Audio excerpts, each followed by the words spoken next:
Amazing news for Tomb Raider fans and even newcomers who didn't play Tomb Raider Angel of Darkness because of the bugs, because of it being unfinished and rushed, and all of the issues and controversies that it had at launch. Controversies with its performance more so than anything social. But that being said, a lot of people missed out on Tomb Raider the Angel of Darkness.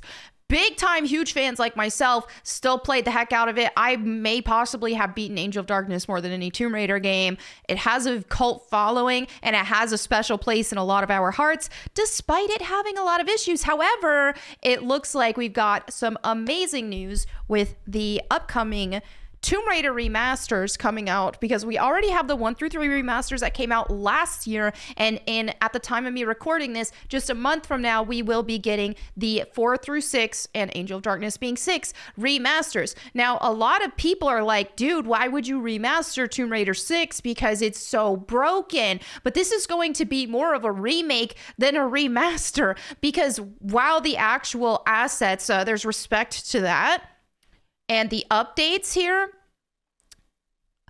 you will see, hold on, let me show you like a comparison of Curtis Trent with this, for example. This is what he looked like before, and this is what he looks like in the remaster, according to at least this screenshot right now. So pretty amazing. All right, so we've got obviously that you can expect from a remaster, but there is going to be actual cut content, restored content that was supposed to make the original cut of Tomb Raider Remaster, of Tomb Raider Angel of Darkness, that didn't.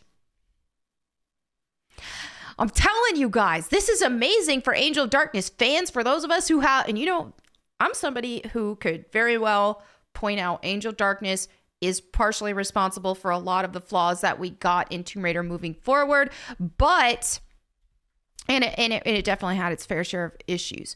But my goodness, was Lara Croft perfect in that game. She was freaking amazing.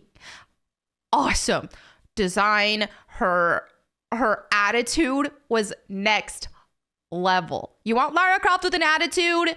That's this. You play, if you're new to the series and you played 1 through 3 remasters and you're like, oh, Lara Croft, she's the classic Lara's cool. I didn't really know because you didn't play it. Well, she gets even more attitude in, honestly, that whole troll. In Last Revelation, she's going to have a lot more attitude than what you're used to with the first 3. In Chronicles, she's a bit more spunky and fun, but sassy. So I like her personality in that. And then Angel of Darkness, she is just, you don't play. Don't even. Like, she is really cool in Angel of Darkness. All right. So anyway, let's go ahead and talk about some of the changes that are made here. The controls. Now, y'all hear me constantly praising the classic tank controls and telling people, play with classic tank controls, play with classic tank controls. Yes, I know.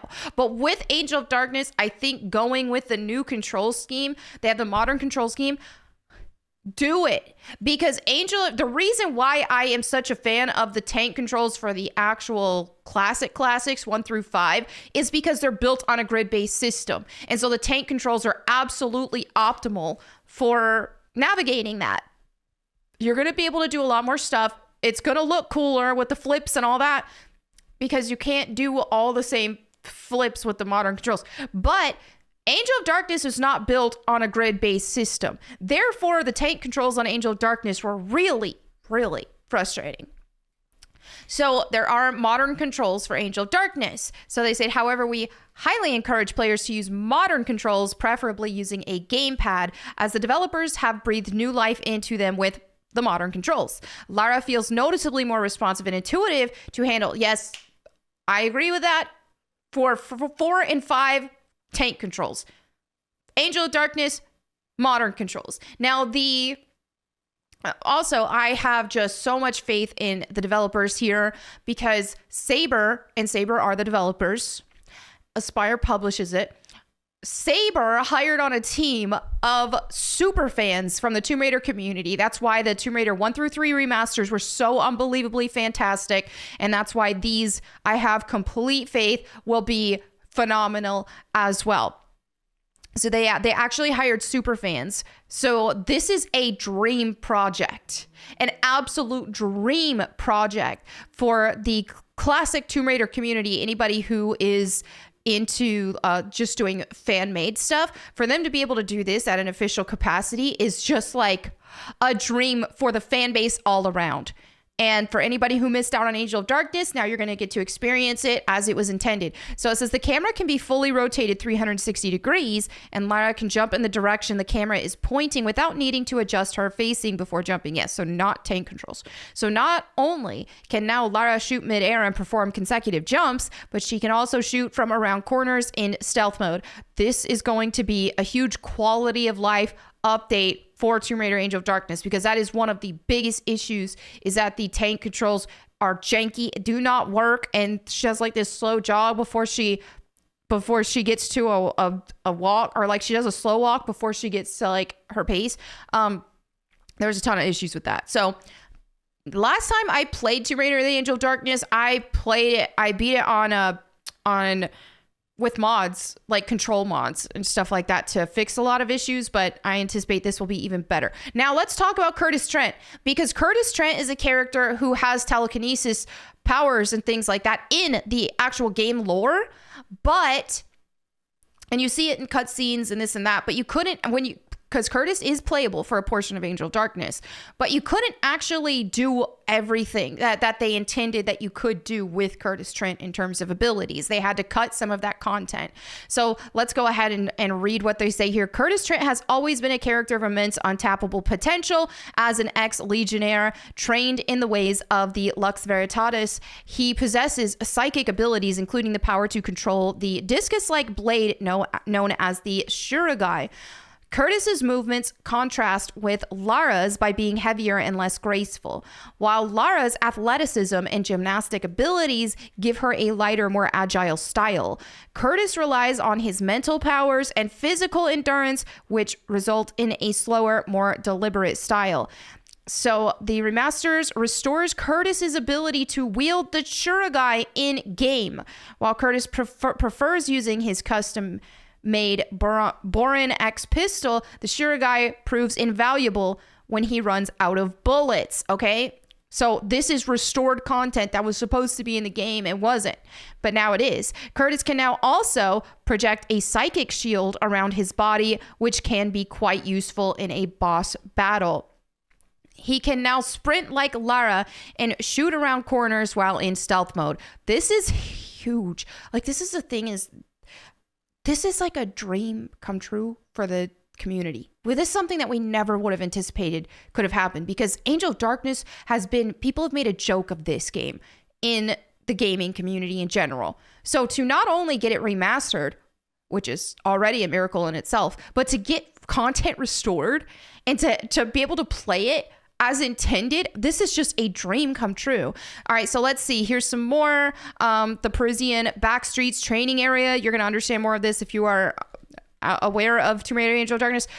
In the original Angel of Darkness, the Parisian backstreets level hid an unfinished training area where players could learn the commando crawl ability, which was never taught elsewhere in the game. Players could, however, access the area to explore it using various tools. The Tomb Raider Remasters fully restores this training area, allowing players to choose whether they want to take this route or the one from the original game. Okay, so now we have purchasable items from the Rain's Pawn Shop and Herbalist. Okay, so you got currency in the game and stuff, and then it was like, I'm just going to read what they say because they're going to have it much more eloquent. Daniel Rain's Pawn Shop serves as a front where customers can purchase various items under the counter. In the original game, Lara could sell valuables she found along the way for money. However, aside from bribes, she didn't have much use for it. Now, Rain's Pawn Shop is the place where Lara can obtain weapons and weapon accessories such as the silencer and laser sight, giving players a reason to search the Parisian ghetto for misplaced euros. Okay, that's really cool. Similarly, the Willow Tree Herbalist now plays a more significant role than simply providing Lara with information. Lara is able to purchase healing items such as first aid kits and poison antidotes. This is so exciting. Oh my gosh. Okay. Unused voice lines, notebook notes, and inventory items. Various voice lines from Lara and Curtis have been restored, providing more context to help players better understand the story and offer additional hints. Okay, I don't want the hints. This is one of my complaints with Tomb Raider Angel of Darkness is they did introduce like a little bit of hints. Granted, not nearly as much as what the modern games do, but they did. And I don't like it. So I hope there's a way to turn the hints off. Easy to miss in the original game, Werner von Croy's notebook now opens automatically in the first time Lara wakes up in the derelict railway carriage. Containing crucial story and puzzle related information, the notebook has been updated with new entries that are added as the game progresses. Okay, so what I'm guessing is these new entries might be additional hints for puzzles and things like that. Granted, I mean, yeah, you needed to look at Werner's book I remember from Angel Darkness, especially when you go to like this dig out area. But they probably are adding more hints for some of the puzzles, which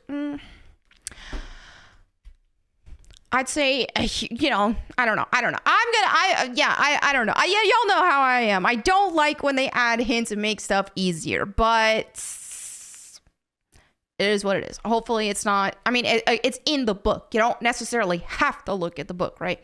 Okay. Additionally, though, I mean, you really, it's been like a few years since I beat Angel of Darkness last. I think you pretty much do need to look in the book for that dig out area. But maybe, I don't think you could solve that without that. If I remember correctly, this one's vague, but anyway. Let's continue. Additionally, some inventory items have been restored, such as Von Croy's cane, which holds a secret that can only be unlocked in the inventory. Ooh, interesting. These are just a few examples of the restored content in the remastered version. Okay, so this is it. Comes out February 14th, Lara Croft's birthday. I hear it's also another holiday, something like Valentine's Day. I hear, but Lara Croft's birthday, that's when it comes out. Okay, so we have Core Design. This is a fan account. Amazing. I recommend following her if you are a fan of Tomb Raider.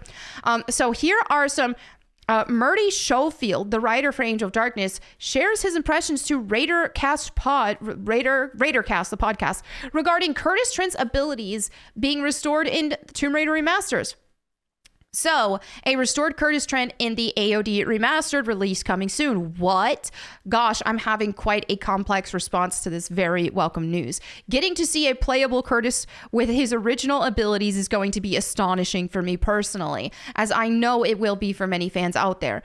I've longed for something like this for over 20 years, as Curtis was such a satisfying character to create, and he never got a fair crack of the whip.